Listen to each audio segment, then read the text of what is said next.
going on, guys? It's David. We're back again with another video. We're looking at a new series. The first one is going to be shoulder stability, and I have a guest with me today. Sorry, am I in the frame? My bad. This is my good buddy Simon. So like David said, my name's Simon. I'm a chiropractor in downtown Fullerton. I have a practice called Ideal Body Chiropractic. We'll be talking about some overhead stability stuff for you today. Man, I'm out of breath. Stay tuned. So, a lot of times when you're starting to do some overhead mobility stuff, you start to mobilize a lot of the things in the shoulder that typically are tight, and you're doing it to no avail. So let's say you're rolling out your pecs, you're rolling out your shoulder, and you still have a lot of poopy overhead mobility. Chances are it's not anything that's doing with your tissues, it's more has to do with your thoracic spine and lumbar spine stability.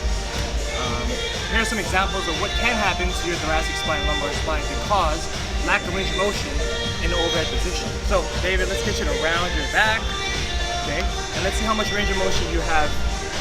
So that's a little bit more than like a 90-degree overhead range of motion, which is pretty shitty, right? And now we're gonna get into a neutral spine position, and all of a sudden he has 30 to 40 more ranges of motion, right? 30 to 40 degrees of range of motion. Put your arm down. Or what can happen is you can be overextended in your lumbar spine. Again, how much range of motion do you have? Not that much. Pretty shitty too. Lumbar spine neutral. All of a sudden you get 30 again. Another 30 to 40 degrees of range of motion. So how do you remedy this? We're gonna talk about two things you can do to figure it out. Cool. Alright, so the first thing we're gonna try to address is the rounding of the thoracic spine and how that creates a lack of range of motion in the shoulder.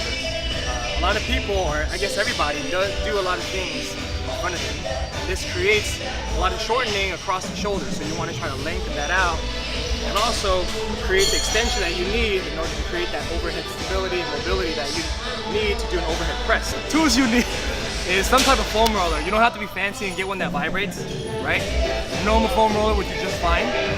Typically the apex of the rounding is around like T7 or maybe right below the shoulder blades. And also you want to make sure that when you're doing this, you're not just doing it lazily. So this is what you don't want to do. This is lumbar spine extension right here. We're not trying to create lumbar spine extension. We'll go over that in a second, how that's also not good for you. Right now we're trying to create and isolate thoracic spine extension, which is in the mid-back. So how you do that, you pull the rib cage down, just like how David illustrated. Now show them again. So that's what you don't want, this is what you want. So it's an active kind of mobility drill. Now, all you then do is you just do repetitions of overhead movement.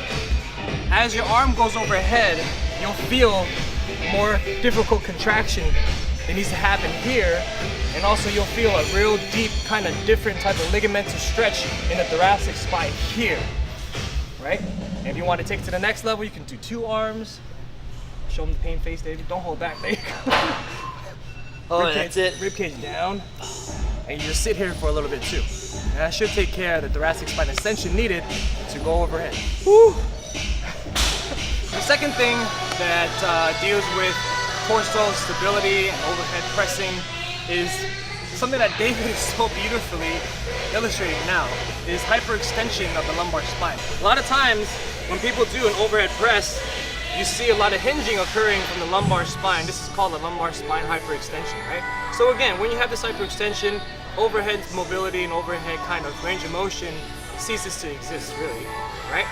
And if you do create that overhead movement, chances are you're going to tear up your lumbar spine in the process. So a real kind of introductory exercise to help address that problem is what's called a bird dog. A bird dog position, quite frankly, is I think one of the most introductory things you can do to create lumbar spine stability with movement in the extremities. Create that lumbar spine stability by tucking your rib cage or almost kind of like pushing out against your midsection, which is something that David's already doing.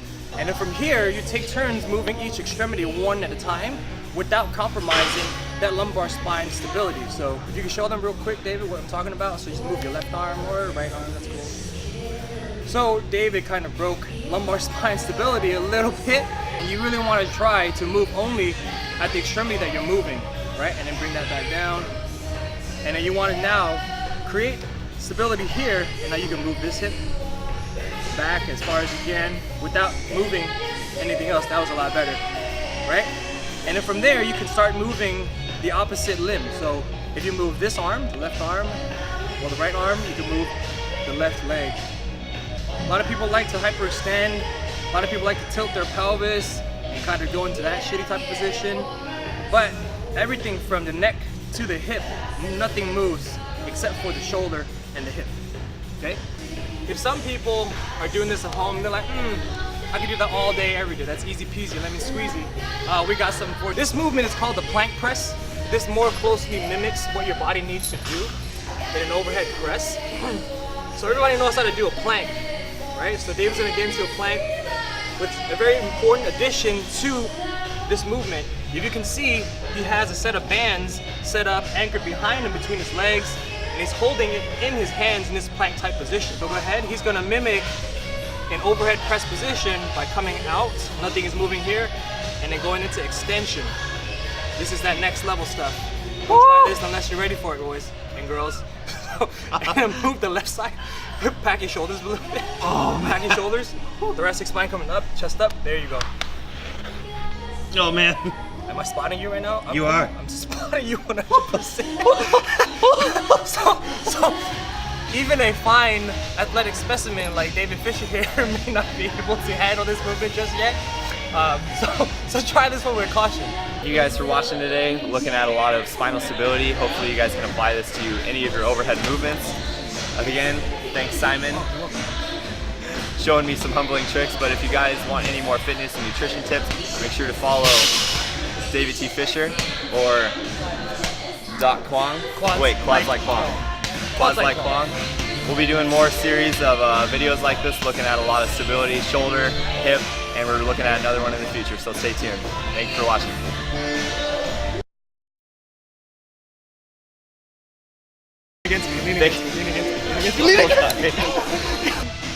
Yeah, that's all I got. Spine. That's for sure all I got. Yep. Yep. Rotate. Okay, hold on. Grab is there a yellow one in my bag?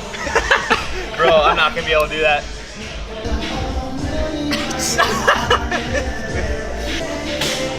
Let's get it, let's get it. I didn't know I was working my hamstrings today, bro. Oh, is that one way to do it? It's terrible. Woo. How hard is that?